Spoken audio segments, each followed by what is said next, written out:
안녕하십니까, 박사호입니다. 꼼수 모스카야 공산청년단의 노래입니다.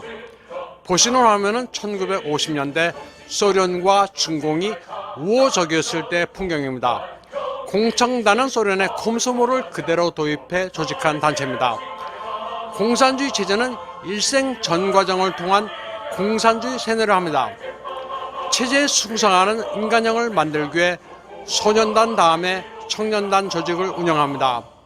중공에서 소년단은 필수 가입 조직이고 청년단부터는 이 가운데 엘리트를 선발해 가입시킵니다. 물론 공산당원 신분이기도 합니다. 공청단은 후진타오 파벌의 근간을 이루고 있는 단체로 공산당원 가운데서도 청년 엘리트 조직입니다. 꼼수모스카야, 러시아 곡이 중공에서 그대로 번안해 사용하는 것처럼 체제 선전에 이용되는 노래나 가곡 등은 사실상 러시아의 것 그대로인 경우가 아주 많습니다. 이제 중국인이 미국에 입국해 유학을 하거나 영주권을 취득하는 경우 공청단 활동 경력도 철저하게 파악합니다. 미 국토안전부와 이민국이 10월 2일 새로운 입국 이민 규정을 내놨습니다. 현재는 물론이고 과거 경력에 공산당과 그 이외의 전체주의 정당 또 그 산하 조직원의 성원에 대해서는 미국 입국을 금지한다는 것입니다. 전 홍콩 입법위원으로 현재는 망명상태인 루어관 총에 따르면 미국의 이 같은 정책은 중공을 겨냥한 것으로 제재 범위가 크게 확대됐습니다. 중국 공산당원은 물론이고 공산당과 관계가 있는 비즈니스맨과 맹목적 중공 추종자 샤오퍼농, 공청당원도 여기에 해당됩니다. 중공의 통전수단이었던 해외 화인 조직도 이번 조치에 영향을 받게 됩니다. 2016년 중공중앙판공청은 구미 중국 유학생회에 공산당 조직을 만들도록 지시했습니다. 중국 유학생들은 모두 공산당의 지시를 받는 세포로 변했습니다. 미국의 이번 조치는 중국 공산당과 중국인은 별개라는 프레임을 적용한 겁니다. 여기서 중요한 포인트는 중국 공산당과 그 이외의 전체주의 정당이란 규정입니다. 기타 전체주의 정당에는 북한의 조선노동당이 포함되어 있습니다.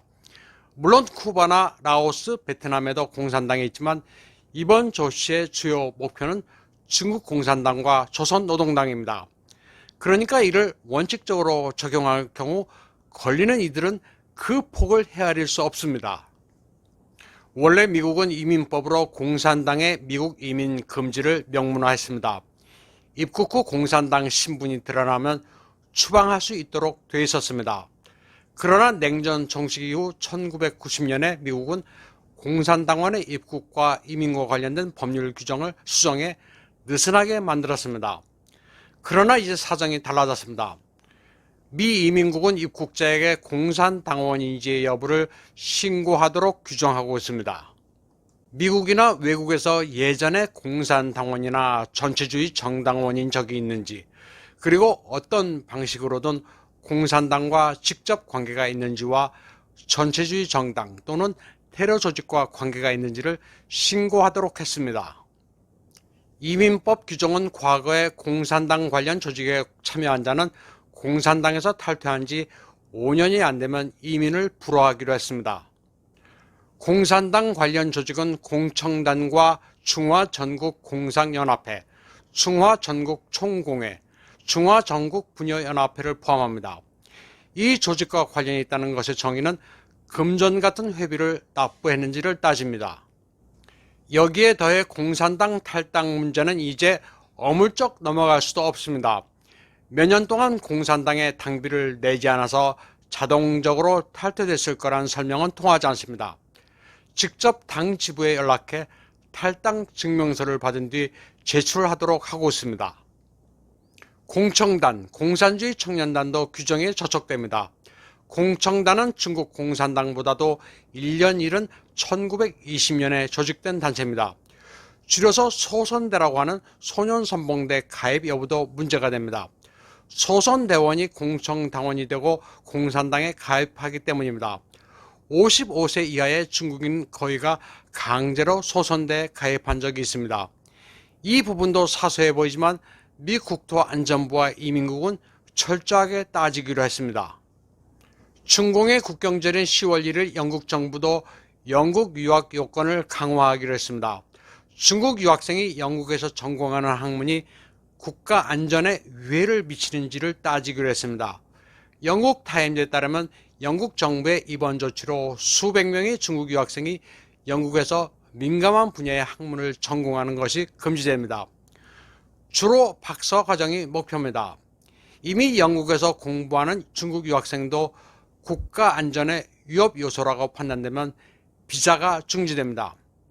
영국도 중국 유학생이 우주항공과 AI, 사이버 안전 등 국방과학 영역에서 공부하는 것을 제한하기로 한 겁니다. 일본도 같은 움직임을 보이고 있습니다. 요미우리 신문에 따르면 일본도 경제 안전을 위해 일본의 대학에 유학하는 외국인들을 철저하게 심사하기로 했습니다. 일본 정부는 이를 위해 국가안전국, 외무성, 법무성, 경제산업성, 방위성이 의심스러운 인사에 대한 정보를 공유하기로 했습니다. 국가안전국에서만 20에서 24명의 전문 인력이 동원되고 2억 2천만 원의 예산을 외무성에 편성하기로 했습니다. 이스라엘이 개발한 자폭 무인기 하롭입니다. 바다의 전투 함정이나 육지의 소형 전술 차량에 탑재돼 발사되는 레이더에도 잘 포착되지 않는 자폭 무인기입니다. 기체의 전장이 2.5m, 날개 길이 3m로 6시간 동안 채공합니다. 작전 범위는 1000km입니다. 하롭의 보유 국가는 개발국인 이스라엘을 비롯해 터키와 인도, 독일, 아제르바이잔, 싱가포르 등입니다. 실전도 이미 경험했습니다.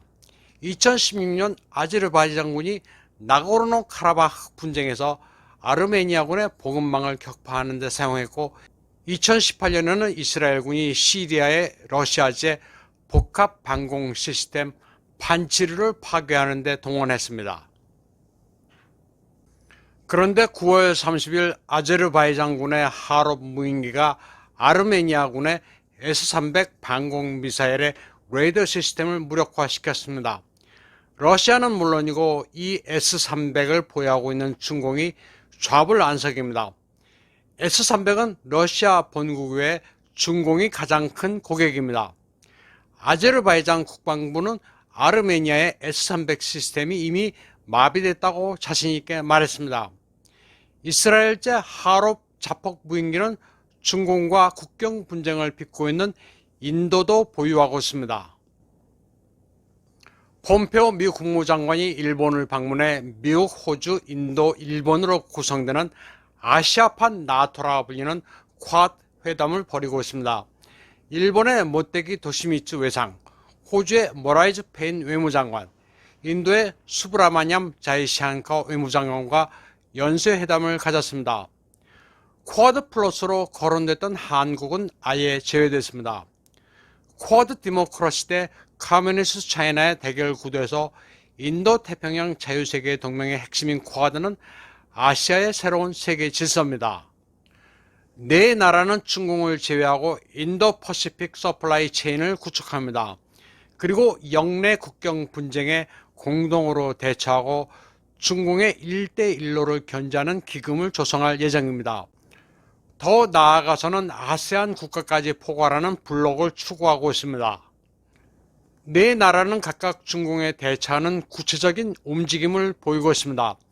미국은 중공의 과학기술에 대해 숨통을 조이고 있고 일본은 이미 보조금으로 자국 기업의 탈중공을 유도하고 있습니다. 인도는 각국으로부터 제조업을 유치하기 위해 23억 달러의 기금을 조성했습니다. 호주는 남태평양을 포괄한 영내에서 중공을 견제하기 위해 14억 달러의 인프라 기금을 마련하고 있습니다. 쿼드 플러스에 한국이 빠짐으로써 타이완이 대신 들어갈 가능성도 큽니다. 이른바 옥토버 서프라이즈를 여러 나라가 아전 인수하는 경향이 있는데 타이완의 경우도 예외가 아닙니다. 폼페오 국무장관이 일본을 방문하기 전 타이완 방문성에 대한 질문도 받았습니다. 물론 폼페오는 차이잉원總統과 소통하고 있으며 당장 방문한다고는 하지 않았습니다. 아시아 자유세계 동맹은 선택이 아닌 필수입니다. 쿼드 동맹은 인도 태평양이 자유롭고 개방된 바다가 되어야 한다고 강조하고 있습니다. 안보상의 관점에서 보면 일본, 타이완만의 문제가 아닙니다. 수출로 유지하는 한국도 바다가 막히면 생존할 방법이 없습니다. 동진아해, 남진아해가 우리의 영해는 아니지만 우리로서도 수출길이고 원유를 수입하는 생명선입니다.